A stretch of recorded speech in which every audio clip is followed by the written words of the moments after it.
Assalamualaikum warahmatullahi wabarakatuh. Perkenalkan, nama saya Yoga Pratama, NIM 1813304 kali 329 dari kelas 6 PGSD A2. Di sini saya akan mempresentasikan tentang judul proposal saya yang berjudul keefektifan media pembelajaran terhadap kemampuan berbicara siswa kelas 5 SDN 2 Robayan, Jepara.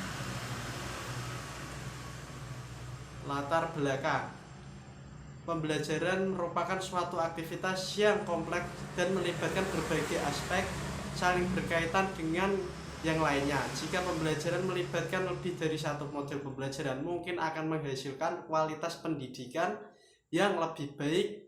Usaha-usaha guru dalam belajarkan siswa merupakan bagian yang sangat penting dalam mencapai keberhasilan tujuan pembelajaran yang sudah dirancang.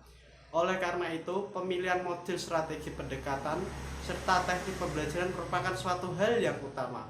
Pencapaian mutu pendidikan yang tinggi tidak hanya ditentukan oleh siswa, tetapi juga dipengaruhi oleh faktor guru dan pendukung lainnya. Akibat dari rendahnya pemberian motivasi belajar dan pemilihan model pembelajaran yang tidak tepat, siswa akan merasa bosan dan malas ketika belajar di kelas dan di rumah, serta banyak siswa yang gagal dan frustasi dalam belajar, sehingga mempengaruhi hasil belajar, rasa percaya diri, dan minat siswa untuk mau belajar. Dalam hal kegagalan ini kurang diperhatikan oleh guru dan tidak mampu mengulangi masalah-masalah tersebut, seperti dengan melakukan suatu perubahan-perubahan dalam belajar serta memberikan dorongan semangat belajar, memulihkan kepercayaan diri siswa, baik yang timbul karena kesadaran dari dalam dirinya ataupun karena adanya motivasi dari orang lain. Selanjutnya adalah pengertian berbicara. Berbicara merupakan tindakan penggunaan bahasa secara lisan. Manusia sebagai makhluk sosial selalu menggunakan bahasa dalam berkomunikasi dengan sesamanya dalam hidup bermasyarakat. Jadi dapat disimpulkan bahwa berbicara adalah bagian dari keterampilan berbahasa. Oleh karena itu aspek kemampuan berbicara bukan hanya berbicara saja, tetapi keterampilan menyimak, keterampilan membaca, dan keterampilan menulis juga termasuk dengan aspek keterampilan berbahasa. Untuk membentuk siswa yang terampil berbahasa, maka keempat aspek tersebut harus diberikan secara terpadu dalam pembelajaran bahasa, dan di samping itu tiap aspek keterampilan tersebut juga harus diberikan dengan proporsi yang seimbang.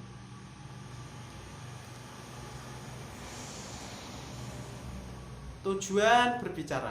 Tujuan utama dalam berbicara adalah untuk berkomunikasi dengan sesamanya yang ditopang alat komunikasi yang disebut bahasa. Komunikasi merupakan serangkaian perbuatan yang digunakan secara sistematis untuk mencapai tujuan atau maksud tertentu. Kegiatan berbicara berarti kegiatan menggunakan bahasa.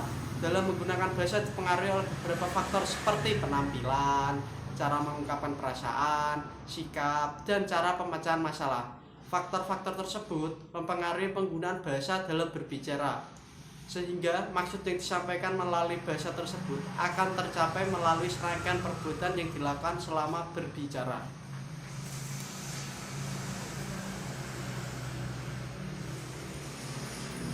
Manfaat berbicara. Menurut pendapat Diknas 2005-59 yang mengungkapkan bahwa berbicara merupakan bentuk mengekspresikan perasaan dan emosi.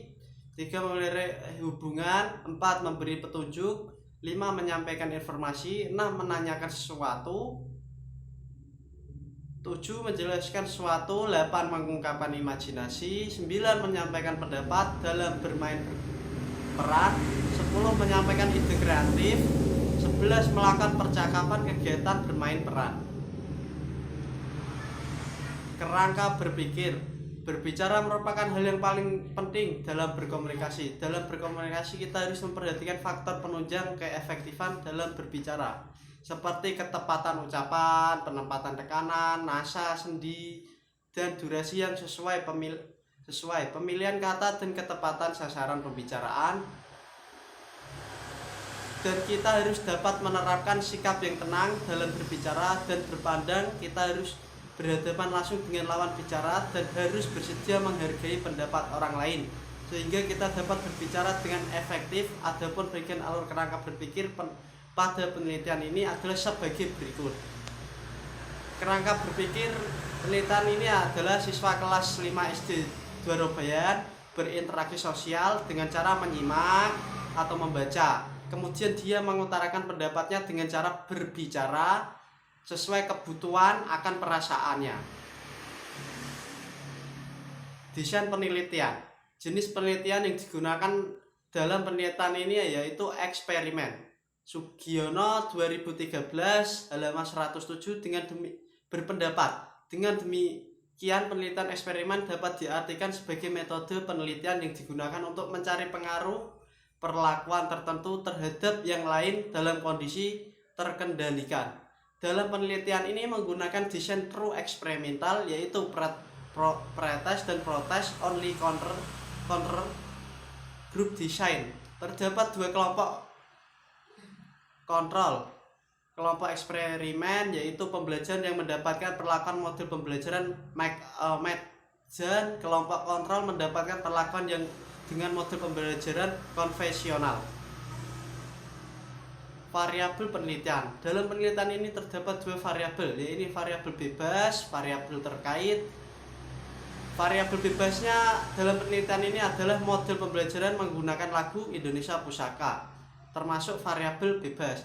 Dan sedangkan variabel terkait dalam penelitian ini adalah hasil belajar bahasa Indonesia.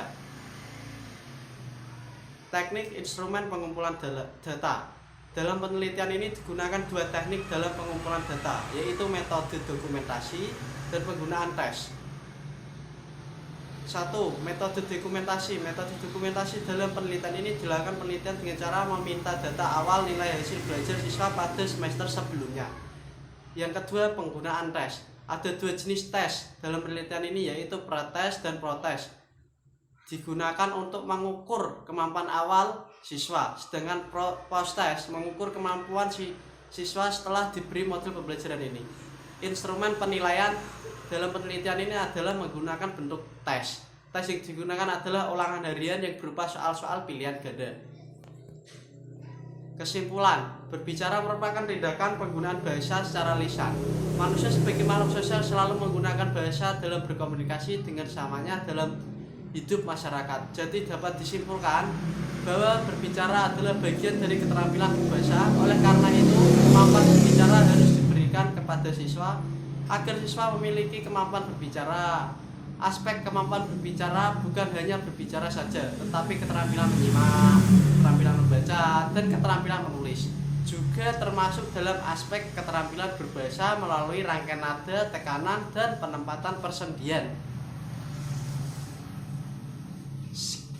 Sekian untuk penjelasan pada proposal saya. Kurang lebihnya saya mohon maaf. Wassalamualaikum warahmatullahi wabarakatuh.